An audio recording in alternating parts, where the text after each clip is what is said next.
SPSR Nellore జిల్లా సోమశిల జలాశయం నుండి 5, 6 క్రస్ట్ గ్రేట్ల ద్వారా నీటిని రాష్ట్ర దేవాదాయ శాఖ మంత్రి ఆనం రామనారాయణ రెడ్డి విడుదల చేశారు.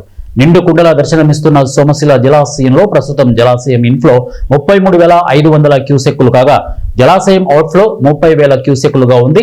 జలాశయం ప్రస్తుతం నీటి సామర్థ్యం 74,128 టీఎంసీలు అని మంత్రి ఆనం చెప్పారు. తప్పనిసరిగా రాష్ట్ర ప్రభుత్వ కార్యక్రమంగా నీటి విడుదలకు వచ్చాం.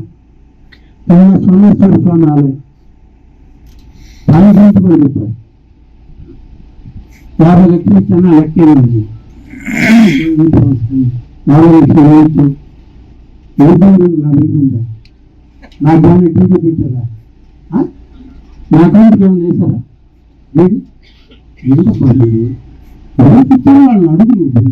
మొత్తం కదా మీరు 50 లక్షలేదా? ఇవాళ మేము మంజూరు చేసిన 12 కోట్లు ఎక్కడ? ఇప్పుడు ఆలయం కాంట్రాక్టర్లు టెండర్ నుంచి కాంట్రాక్ట్ పని జరుగుతూ ఉంది. శ్రీవారి పెట్టేసి వచ్చా శంకుస్థాపన చేయించాం. పోతూ సమయం లేక పైకి వచ్చాను నేరుగా. పోతూ గుడికాడికి పోయి ఎంతవరకు ఆ కాంట్రాక్టర్లు కడుతున్నారు, మా ఎండోమెంట్ శాఖ ఎంత పని చేస్తుంది, వాళ్ళకి ఎంతంత డబ్బు ఇవ్వాలి, డబ్బు రెడీగా పెట్టుకుని మేము పనులు చేస్తుంది. 50 లక్షలు ఇచ్చేదేంది, 12 కోట్లకి మేము దేవాలయం కట్టేది. మేము డబ్బు పెట్టి ఆంధ్రప్రదేశ్ దేవాదాయ శాఖ 12 కోట్లు పెట్టి ఆలయం నిర్మాణం చేసి మీ హయాంలో కొట్టుకుపోయింది. అన్నమయ్య ప్రాజెక్ట్ కొట్టుకుపోయింది.